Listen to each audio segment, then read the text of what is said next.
käynyt semmoinen pieni erehdys tässä. On palattu nykyaikaan, mutta enää takaisin.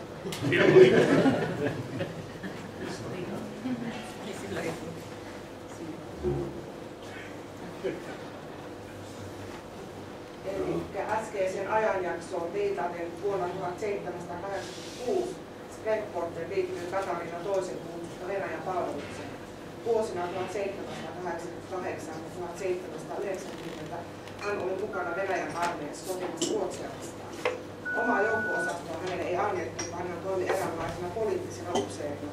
Hän haavoittui pahasti Porrasalmen taistelussa vuonna 1789. Sprengporten erosi Ruotsin armeijasta vuonna 1779. 2 seuraavaa vuotta hän toimi Ranskassa. Siellä hän yritti päästä ranskalaisen retkikunnan mukana Pohjois-Amerikan vapaussotaan, mutta yritys epäonnistui. Hän tapasi Benjamin Franklinin ja ihastui syvästi tämän tasavaltalaisen itsenäisyysaatteisiin, mutta Franklin piti Suomen itsenäisyysajatuksen epärealistisena.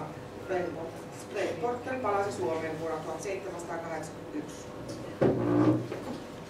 Igor, Suomi on aivan liian pieni maa. Me tarvitsemme Venäjän tukea.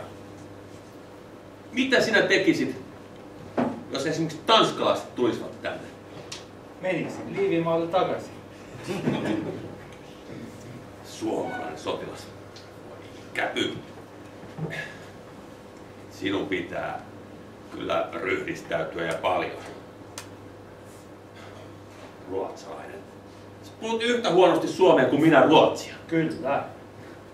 No, näytäpäs nyt sitä tietä taas. Hei. No, onko se pöpörö nyt valmista? Kyllä on. Maistuiko se äsken? Kyllä maistui. Kyllä maistui. Se oli ihan vallan loistavaa. Maa-artisokka keittoa on seuraavaksi. Onko herra syönyt maa-artisokkaa? No kyllä, minä olen sitä Pariisissa syönyt, mutta tämä näyttää kyllä samalta kuin meidän kasarmin perunavelli. No se on oikein hyvä herran syö.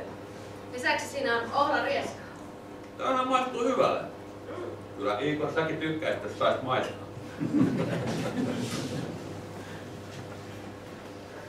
Maa-artisokka keittoa, olkaa hyvä.